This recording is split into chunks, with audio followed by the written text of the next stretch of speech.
60 Minutes Rewind.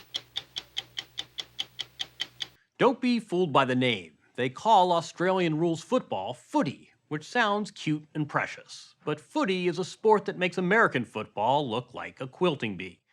It's a game of almost cartoonishly violent collisions without the benefit of pads. It features non-stop trash talk and is played on a field practically the size of a speedway. As the name does suggest, Australian rules football is the national sport down under, with games that draw 100,000 fans and TV audiences that, per capita, often outrate the NFL. So why in the name of Waltzing Matilda do crowds in Melbourne sometimes break into chants of USA, USA?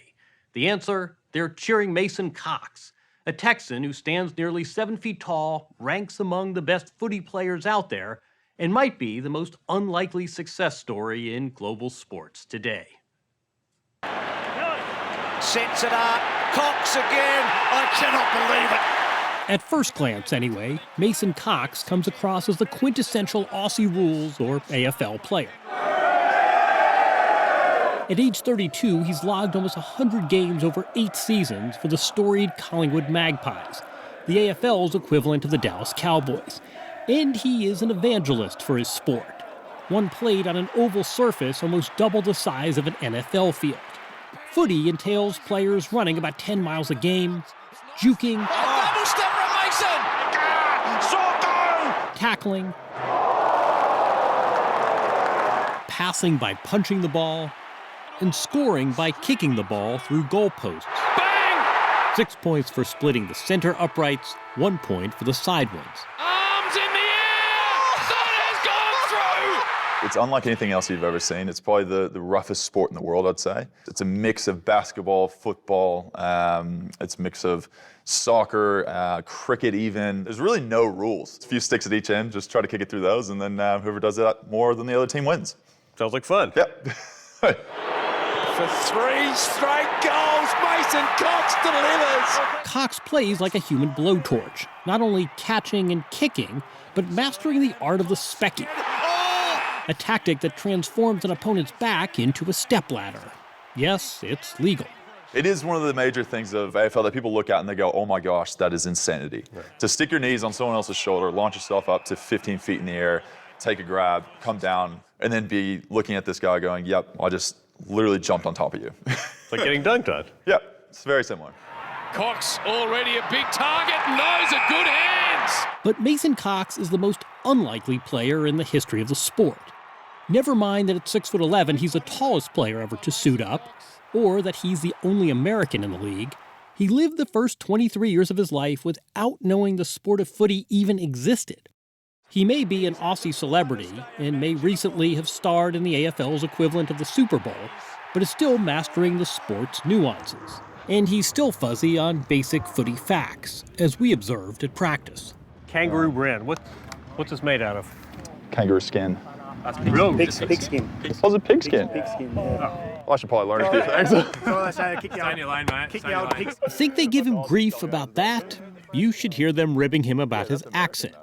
Here's Collingwood captain Darcy Moore. He's kind of this weird fusion between southern drawl and Aussie accent. That's an interesting mashup. He definitely loves putting it on in the locker room, that's for sure, the Texas drawl. He puts the Aussie on for us. You think the football, made of cowhide by the way, travels in strange trajectories? Get a load of Cox's story. What would you have said the odds of success were going to be? You could comfortably say 1 in a million. 1 in a million. Because there's so many talented players all around the country that just never make it. And the odds of succeeding are just it's so difficult. Like any professional sport, there are so many things seen and unseen that make it really hard to succeed. No skills, no track record. Yeah, no knowledge. No knowledge. Living, thousands of miles from home by himself, it's an extraordinary thing.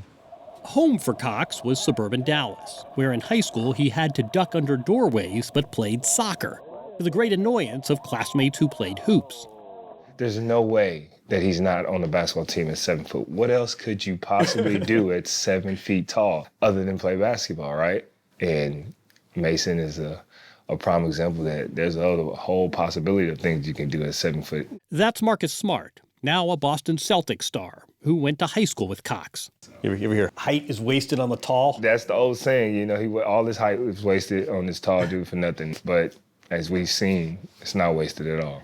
After high school, Cox went to Oklahoma State, majoring in engineering. As a sophomore, he was approached about an unusual on-campus job, practicing with the women's basketball team and simulating tall opposing players, including Brittany Griner. When the men's team was short on height, they too called on Cox, which reunited him with Smart, then the team star. Mason Cox back into the game. A walk-on, Cox spent part of 3 seasons as the last option off the bench for OSU. He says he did guard Embiid for a little bit. He did guard Embiid for a little bit. You remember that? He was at KU, he did guard Embiid for a little bit. Yes, when OSU once played Kansas, Cox matched up against Joel Embiid, now one of the NBA's best players. And Cox held his own. He's always had a little spunk, a little fire to him. He had moments where, you know, you'd be like, Mason, like, it was like, wow, I didn't know you could, you know what I'm saying? I didn't know you had that in you. Like, is everything okay? Know a little bit about being a physical athlete. Just a little bit, just a little bit. Shortly before graduating in 2014, Cox lined up a 6-figure engineering job at ExxonMobil. Then came an intriguing opportunity. A scout hunting for graduating college athletes contacted OSU to see if Cox might want to attend a combine in Los Angeles for this thing called AFL. You never heard of it? Oh, no, I'd never heard of it. Like, never once had a word had been spoken about it in my life. So we Googled it, as everyone does, and then this thing comes up, and it's like AFL's biggest hits. And it is literally people getting knocked unconscious. And yet you go to this combine. I have no idea what I'm getting myself into. I land in LA, I get picked up in an unmarked white van, thrown in the back, and he goes, we're gonna go to the hotel and we're gonna do 3 days of training. Hand pass from Lester Smith to Matthews, who's steady, shoots it, goal! If Americans know Aussie rules football at all, it's likely because in the 1980s, before it could afford NBA or NFL rights, ESPN aired AFL games. But the sport was founded in the 1800s as a way for cricketers to stay in shape in the off-season.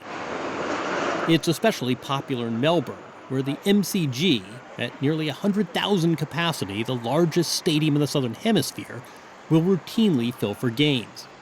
After the combine, Cox was summoned to Melbourne, where he impressed Australian coaches with his height and his surprising agility.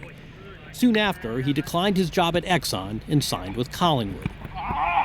We get the initial taste of what he's capable of. Can't kick, can't handball, but 7 foot tall. Craig McRae is now the team's head coach.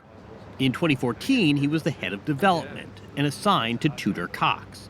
He'd finished college, he wanted to travel Europe, but he took the football with him. I get this video late at night of Mason kicking the ball in some forest in Scandinavia somewhere. And there's Mason running really awkwardly, carrying the ball like this, and then chopping the ball onto his foot. There was progression, but there's still a long way to go. See what he does. Cox approached his development like the engineer he was supposed to be. And that's why they pay him the big bucks. Making steady and deliberate progress, solving the physics of using his height as an advantage, not a liability. Yes. And he's doing all of this with guys that have been playing their whole lives.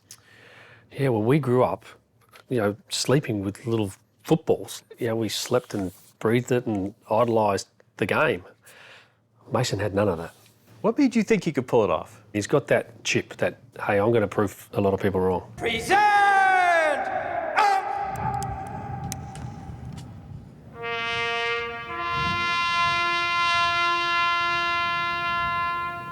Cox made his big league debut in April 2016 on the hallowed ground of the MCG, an annual rivalry game held on Anzac Day, a national holiday. I remember sitting in this locker room just thinking to myself, holy smokes, like, this has happened pretty quickly. You're sitting here about to play in front of the most passionate fans probably in the world on one of the biggest days, and you barely know what this sport is. I still had questions on rules at that point. Like, I didn't 100% know what was going on. He was standing arm in arm with his teammates when Australia's national anthem started. I think to myself, I go, I don't know a word. And everyone else is belting him out next to me. So I kind of just laughed to myself and just kind of hum along. I had no idea. And that kind of took the nerves away. That settled you, did that? Settled me. The story will continue after this. The game started as if scripted. Cue the sports movie music. A ball spilled out. Darcy Moore got the ball and saw Cox in the distance and punted it to the rookie, Well, this could be a fairy tale. who caught it and scored with his very first kick. And he rides it home. What a beauty. Can you believe an American in his first game has just kicked the first goal on Anzac Day? That day, I think, was one of those days that solidified that, this might be something I'm going to do for quite a long time. Cox was literally off and running. His breakout performance 2 seasons later in the preliminary final, like the NFL's conference championship game, suggested he could be a star. Having crossed 15 time zones, Cox's parents were in the stands that day as he scored 3 times. Can he guide it through? Yes, he can. 3 of the very best. It's one of the greatest stories, I reckon, in Australian football unfolding before our very eyes. As Mason Cox became a fan favorite, he also developed into what locals would call a fair dinkum Aussie. That's nice. This country's really got my heart, I think. I'm still marveling at your accent. Are you the most American Australian or the most Australian American? Probably the most Australian American. I still love America, I'm still American, but I'm half and half now. Flanked by his captain, his coach, and his parents, he got his Australian citizenship to prove it. And he's seen more of the country's exquisite landscape than most natives. But as in any sports movie, there were setbacks. In this play, he resembled a basketball player who headed down court forgetting to dribble. He's gone! He's gone! Oh, boy! When Cox was a rookie new to the sport, these bloopers were part of the novelty act. Drops what he should have taken. When Cox was a veteran, the passionate Collingwood fans were less forgiving. You've seen that? Yeah, the judgment, the criticism. Adding injury to insult, in 2019, Cox was raked across the eye in a game and diagnosed with 2 torn retinas, leaving him temporarily blinded. That, he says, was when he felt the distance from home. I'd lost one of my senses all within 48 hours. And had to figure out if I ever was going to play AFL again, if I was ever going to see again. What's that internal conversation going like? Did I do the right thing coming here? Now I have something that's probably going to affect me for the rest of my life. Was it worth it? And you feel quite isolated and alone. Mason Cox. 6 surgeries later, he regained most of his vision, but was a diminished player, and the great American experiment looked to be fizzling. Then Cox made an equipment change, adding another distinguishing feature, becoming the first AFLer to wear prescription goggles. He had one of his best years. This year, Cox's coaches say he's never looked better. That's pretty damn good. I'm watching your practice thinking Americans would love this. Oh, would go crazy for it. So in 20 years, if there are a dozen Americans playing in the AFL, how's that go over with you? I would love an American to break every single record I've done, because it means that I've left a mark, You know how extraordinary and unlikely this story is. I'm going to look back and think, you had the most ridiculous life you could possibly think of. That makes no sense. And I took it by the horns and I made the most of it.